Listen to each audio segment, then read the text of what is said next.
আসসালামু আলাইকুম। আমি এখন বসে আছি বাংলাদেশ ওয়েস্ট ইন্ডিজ সিরিজের ফার্স্ট ওয়ানডে মাঠে ব্যাট করতেছি। মিডিয়া বক্সের ওপরে নতুন কমিটি আমাদেরকে ভালো একটা বসার একটা আয়োজন করেছে, 4 সিটের খেয়ে আড্ডা মারার জন্য। স্পেসটা দেখতে পাচ্ছেন।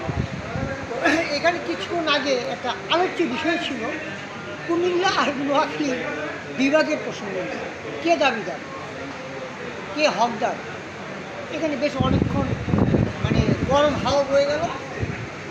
যখনই আমি আমার সঙ্গে 2-4 জন সাংবাদিক ভাইদেরকে প্রশ্ন করলাম অন রেকর্ড, প্রত্যেকের মতামত বলে, কেউ কথা বলতে আর কেউ প্রস্তুত না, সবাই ভয় পাচ্ছে।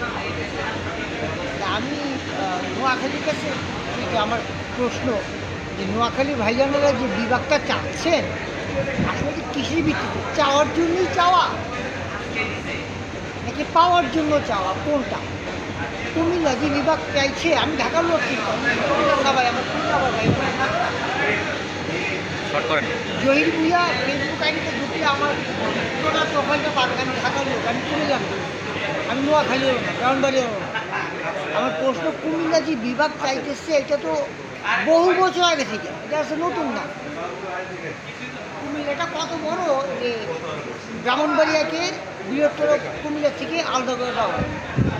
এখন কুমিল্লা এই দাবির সঙ্গে একই সমান্তরালভাবে এবং নোয়াখালী চাচ্ছে বিভাগ। নোয়াখালী বিভাগ পাওয়ার ক্ষেত্রে যেই কয়টা ক্রাইটেরিয়া মেনটেন করতে হবে ওগুলো কি নোয়াখালী আছে?